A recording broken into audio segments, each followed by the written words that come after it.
Hello friends, आपके अपने YouTube channel Divya career coaching में आपका स्वागत है।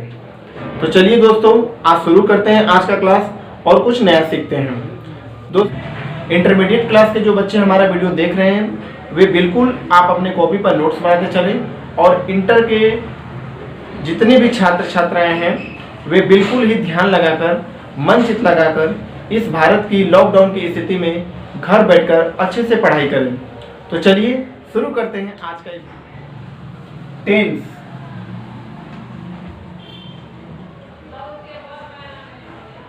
टेंस का मतलब होता है काल। काल काल का मतलब समय। टेंस जो समय को बताता है, जैसे अभी हमारा समय चल रहा है, समय बीत चुका है, समय आने वाला है, ये सारे टेंस। तो टेंस का मतलब होता है काल, वैसा समय जो वर्तमान काल, भूतकाल और भविष्य काल तीनों को बतला देता है, वो टेंस होता है। अर्थात दूसरे शब्दों में बोल सकते हैं जिसमें क्रियाओं का समावेश होता है, जिसमें क्रियाओं का रूपांतरण होता है वह टेंस होता है। जिसमें क्रियाओं का अध्ययन किया जाता है वह टेंस कहलाता है। तो टेंस तीन प्रकार के होते हैं: प्रेजेंट टेंस, पास्ट टेंस और फ्यूचर टेंस। प्रेजेंट टेंस जो समय अभी चल रहा है वह प्रेजेंट टेंस होता है, जो समय बीत चुका है वह पास्ट टेंस होता है, और जो समय आने वाला है वह फ्यूचर टेंस होता है। तो आप बिल्कुल समझ गए होंगे प्रेजेंट टेंस क्या होता है। जो समय चल रहा है, जैसे मैं आपको पढ़ा रहा हूँ, बच्चे क्रिकेट खेल रहे हैं, प्रधानमंत्री श्री नरेंद्र मोदी जी भाषण दे रहे हैं, इस तरीके का ये प्रेजेंट टेंस होता है। पास्ट टेंस जो समय बीत चुका है, जैसे मैं विद्यालय जाता था, आप लोग क्रिकेट खेलते थे, शिक्षक बच्चों को पढ़ाते थे, ये पास्ट टेंस हो गया। फ्यूचर टेंस जो समय आने वाला है, अर्थात जैसे एग्जांपल्स, बच्चे कर क्रिकेट खेलेंगे, शिक्षक आपको पढ़ाएंगे, तो यह समय आने वाला है, ये फ्यूचर टेंस होता है। तो सबसे पहले आपको present tense, past tense, future tense के बारे में जानकारी दिया, और उसके बाद प्रेजेंट टेंस के कितने भेद होते हैं, कितने टाइप्स होते हैं, पास्ट टेंस के कितने टाइप्स होते हैं, और फ्यूचर टेंस के कितने टाइप्स होते हैं, उसके बारे में जानते हैं। तो सबसे पहले प्रेजेंट टेंस।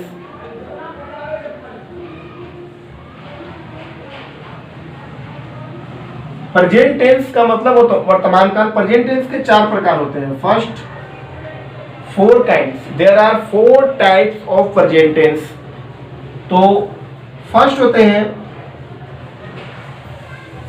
प्रेजेंट इन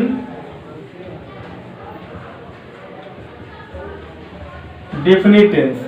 दूसरा होता है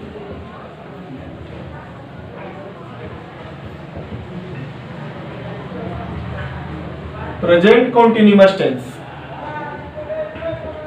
तीसरा होता है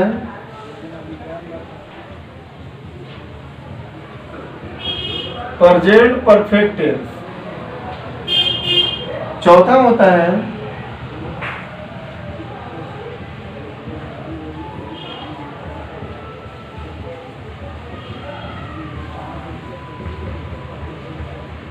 प्रेजेंट परफेक्ट कॉन्टिन्यूअस टेंस।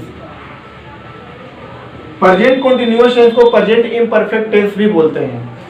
तो चलिए, ये चार टाइप्स होते हैं प्रेजेंट इंडेफिनिट। उसी प्रकार पास्ट टेंस के भी यही चार टाइप्स होते हैं, बस यहाँ पे past past past past add हो जाएगा, यानी past indefinite tense, past continuous tense, past perfect tense, past perfect continuous tense.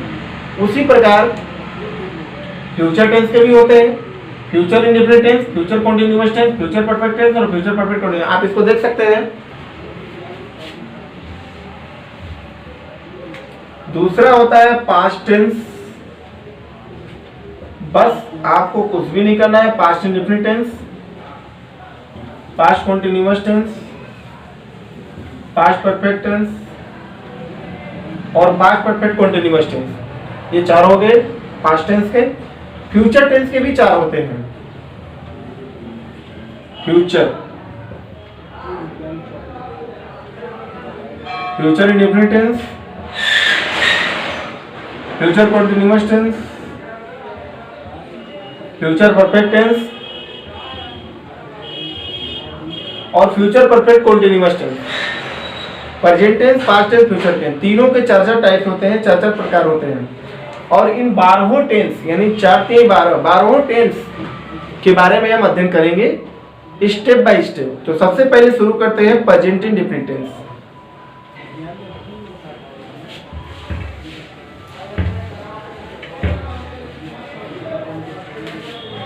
पहला होता है present indefinite tense.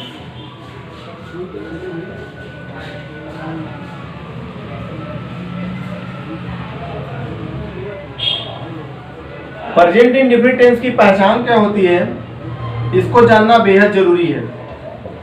Present indefinite tense की पहचान होती है जिस हिंदी वाक्य के क्रिया के अंत में ताहे, तीहे, तेहे, ताहे, तीहे, तेहे, जिस हिंदी वाक्य क्रिया के अंत में ताहे, तीहे, तेहे इत्यादि शब्द लगा हो तो वो प्रेजेंट इंडेफिनिट टेंस कहलाता है। जैसे एग्जाम्पल, वह रोटी खाता है, फर्स्ट एग्जाम्पल। दूसरा एग्जाम्पल इस तरह दे सकते हैं, वे लोग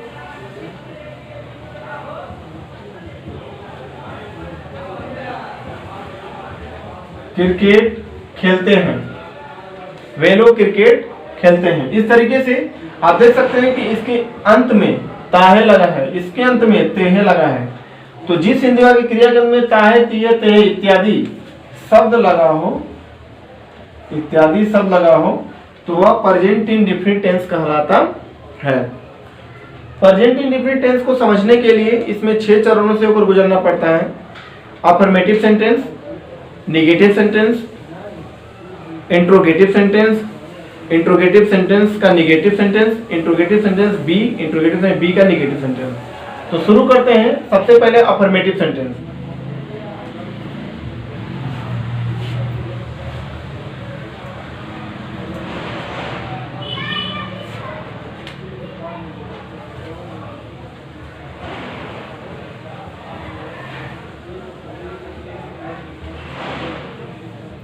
अफर्मेटिव सेंटेंस सकारात्मक वाक्य, जिसमें सकारने वाले वाक्य हो, जो आप एक्सेप्ट करने वाले वाक्य होते हैं। जैसे मैं किताब पढ़ता हूँ, वे लोग खेलते हैं, ये सकारात्मक वाक्य होते हैं, अफर्मेटिव सेंटेंस होते हैं।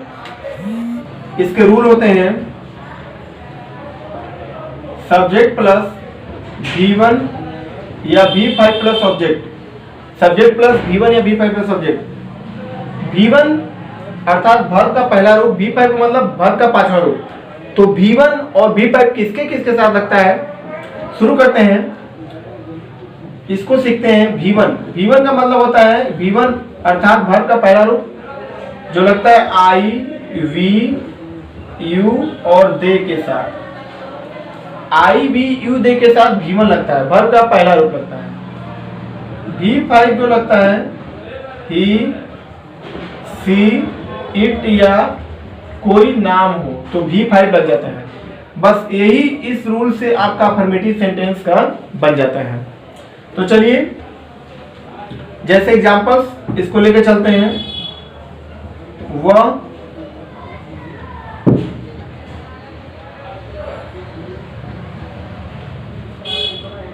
वह तुम्हारी मदद करता है, वह तुम्हारी मदद करता है। तो वह का हो गया ही, क्योंकि यहाँ पे पुरुष है, वह तुम्हारी मदद करता है तो पुरुष है यहाँ पे, तो वह का हो गया ही। स्त्री के लिए सी होता है, पुरुष के लिए ही होता है, तो ही मदद करता है। तो यहाँ पे V5 तो V5 का मतलब हो जाएगा वर्ब का 5वां रूप, तो ही के साथ यहाँ पे लग जाएगा ही हेल्प्स, तुम्हारी यानी यू, ही हेल्प्स यू यानी वह तुम्हारी मदद करता है, यानी मदद करना का होता है हेल्प, और ही के साथ V5 लगता है तो हो गया हेल्प, और तुम्हारी का हो गया यू। दूसरा एग्जांपल लेके चलते हैं। वे लोग अंग्रेजी पढ़ते हैं,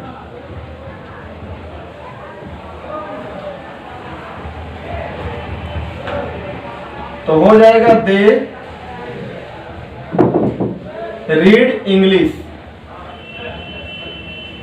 दे रीड इंग्लिश। यहाँ पे देख सकते हैं कि पढ़ते हैं वे लोग, तो वे लोग के साथ तो V1 लगता है, तो रीड का स्पेलिंग रीडिंग है, क्योंकि V1 जो है जो उसका एक्चुअल मीनिंग होता है वही उसका V1 होता है, वर्ब का पहला रूप होता है। तो दे रीड इंग्लिश, वे लोग अंग्रेजी पढ़ते हैं, तो यहाँ पे अंग्रेजी ऑब्जेक्ट हो गया, ये V1 हो गया और यहाँ पे ये सब्जेक्ट हो गया। यानी अफर्मेटिव सेंटेंस का रूल आपको बिल्कुल अच्छे से समझ में आया होगा, सब्जेक्ट प्लस V1 या V5 प्लस ऑब्जेक्ट। अब चलते हैं निगेटिव सेंटेंस को सीखने के लिए। तो निगेटिव सेंटेंस क्या होते हैं?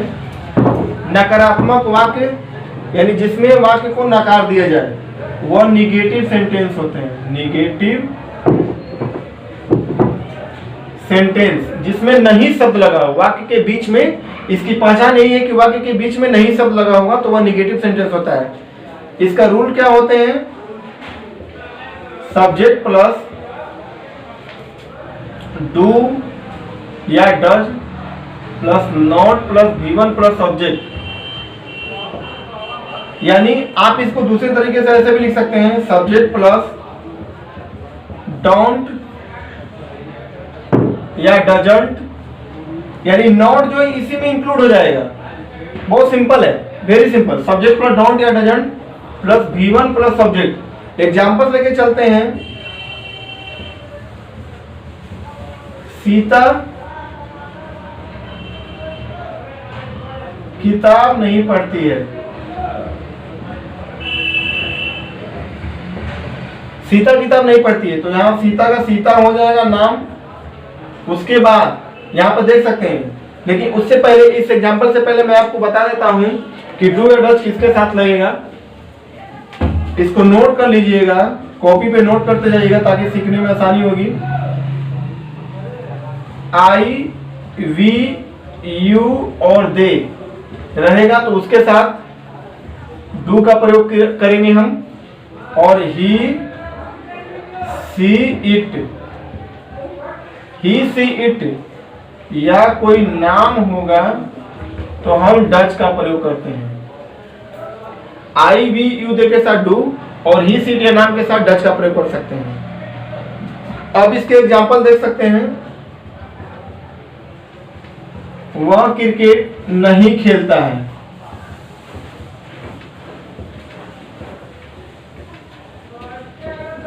वह क्रिकेट नहीं खेलता है, तो यहाँ पे वह का मीनिंग होता है ही। अब ही के साथ क्या लगता है? डज, तो यहाँ पे डज लगा दीजिए। उसके बाद लग जाएगा नॉट, नहीं का नॉट। उसके बाद V1 यानी वर्ब का पहला रूप, खेलना का होता है प्ले। क्या नहीं खेलता है? क्रिकेट, तो प्ले क्रिकेट बन गया। He does not play cricket. इसको आप इस भाषा में भी लिख सकते हैं, या फिर इसको ऐसे भी बना सकते हैं, ही डजंट प्ले क्रिकेट। समझ में आया होगा आपको। अगर आपको वीडियो नहीं समझ में आएगा तो आप बैक करके भी आप देख सकते हैं। तो चलिए, आप अब ये निगेटिव सेंटेंस का हो गया। अब चलते हैं इंट्रोगेटिव सेंटेंस की ओर।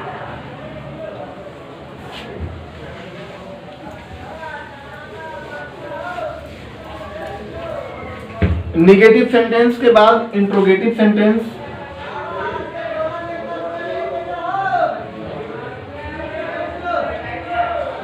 इंट्रोगेटिव सेंटेंस को दो पार्ट में बांटा गया है, तो मैं इसका नाम देता हूं ए।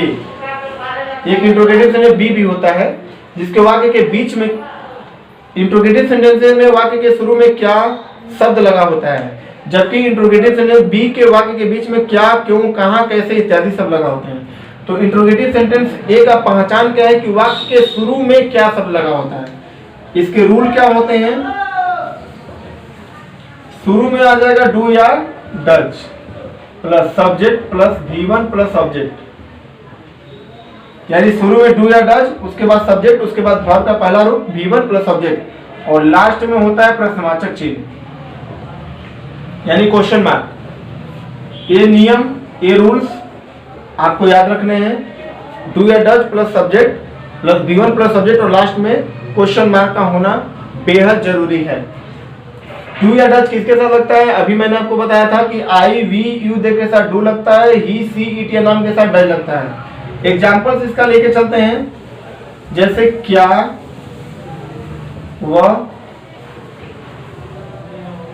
फल नहीं बेचता है, सॉरी क्या वह फल बेचता है?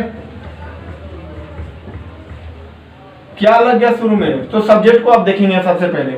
तो सब्जेक्ट है वह के साथ क्या लगता है? डज। तो क्या का मीनिंग हो जाएगा शुरू में? डज। उसके बाद सब्जेक्ट आ गया ही, वह का ही हो गया डज ही। बेचना, फल बेचता है तो फल हो गया ऑब्जेक्ट, अब बेचना हो गया हमारा वर्ब। तो बेचना का होता है सेल, तो डज ही सेल होगा। यहाँ पे सेल्स नहीं लगाइएगा, क्योंकि अफर्मेटिव सेंटेंस में यह V1 ही रहता है, निगेटिव में भी V1 ही रहता है, केवल इंट्रोगेटिव सेंटेंस में यह V1 रहता है, लेकिन अफर्मेटिव सेंटेंस में V1 या V5 हो जाता है। तो does he sell fruits, last में प्रश्नवाचक चिन्ह। इसी प्रकार दूसरा एग्जांपल लेके चलते हैं,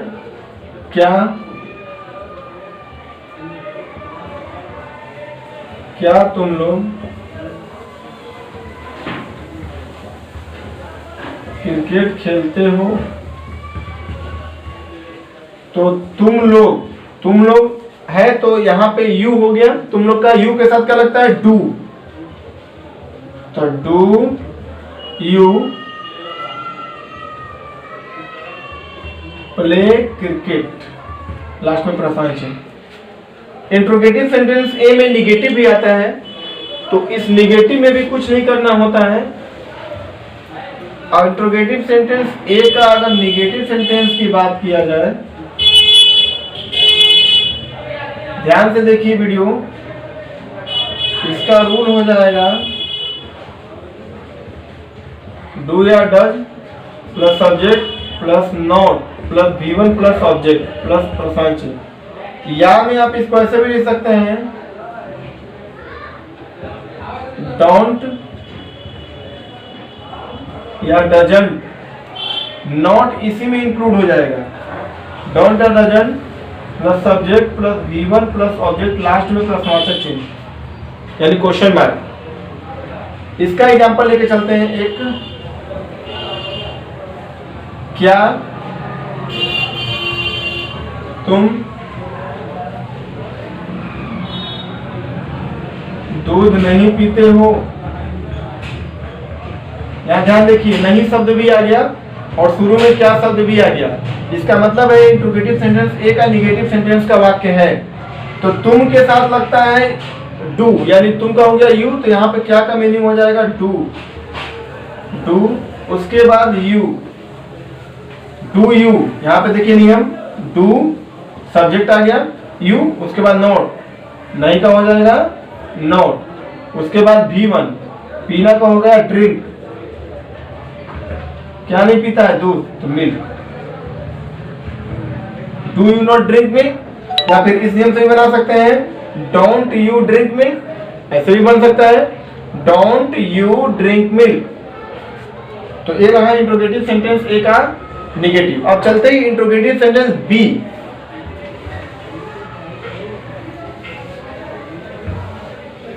ये घंटा वीडियो हो रहा है, इंट्रोगेटिव सेंटेंस बी। तो बी का चलते हैं रूल। सबसे पहले क्वेश्चन वर्ड होता है, क्वेश्चन वर्ड सबसे पहले होते हैं। वाक्य के इसकी पहचान होती है, वाक्य के बीच में क्या, क्यों, कहां, कैसे, कब इत्यादि सब लगा होता है, तो इंट्रोगेटिव सेंटेंस बी होता है। तो इसके रूल होते हैं, सबसे पहले क्वेश्चन वर्ड, उसके बाद होता है डू या does plus subject plus V1 plus object, last में क्वेश्चन वर्ड मार्क।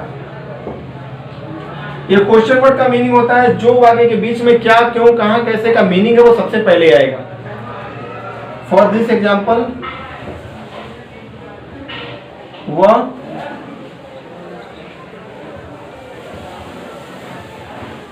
विद्यालय कब जाता है, बीच में कब आ गया, तो कब का मीनिंग सबसे पहले, क्योंकि क्वेश्चन वर्ड है। कब का हो जाएगा व्हेन। तो यहाँ पे आप सब्जेक्ट देखेंगे, सब्जेक्ट है वह के साथ लगता है डज, तो वेन डज, क्योंकि डू या डज एक का प्रयोग करना है, तो डू या डज में किसी एक का प्रयोग करना है, तो यहाँ पे वह के साथ आएगा डज। तो वेन डज सब्जेक्ट हो गया ही, गो टू स्कूल। नियम देख सकते हैं, यहाँ पे सब्जेक्ट के बाद V1 गो, उसके बाद कहाँ जाता है, विद्यालय को जाता है, यहाँ से इसलिए टू लगा, क्योंकि जब किसी स्थान पे जाना होता है तो वहां पे टू लगता है। वह पटना जाता है, वे लोग दिल्ली जाते हैं, वह विद्यालय जाता है, वह चर्च जाता है, वह मंदिर जाता है, तो वहां पे टू लगता है। जिस स्थान को जाना होता है वहां टू लगता है, इसलिए when does he go to school. अब इसी इंट्रोगेटिव बी का निगेटिव सेंटेंस का भी वाक्य होते हैं, वो कैसे होता है वो भी देख लीजिए ध्यान से।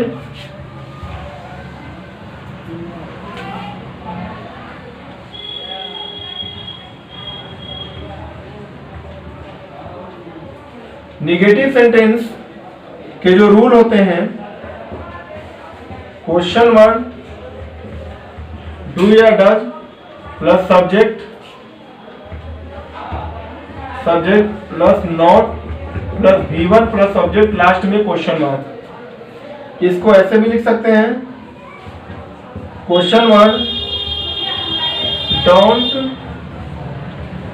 या doesn't plus subject plus V1 plus subject plus question. ये नोट इसी में इंक्लूडिंग हो जाएगा। ये नियम हो गए। एक एग्जांपल लेके चलते हैं इसका। वह अंग्रेजी क्यों नहीं पढ़ता है?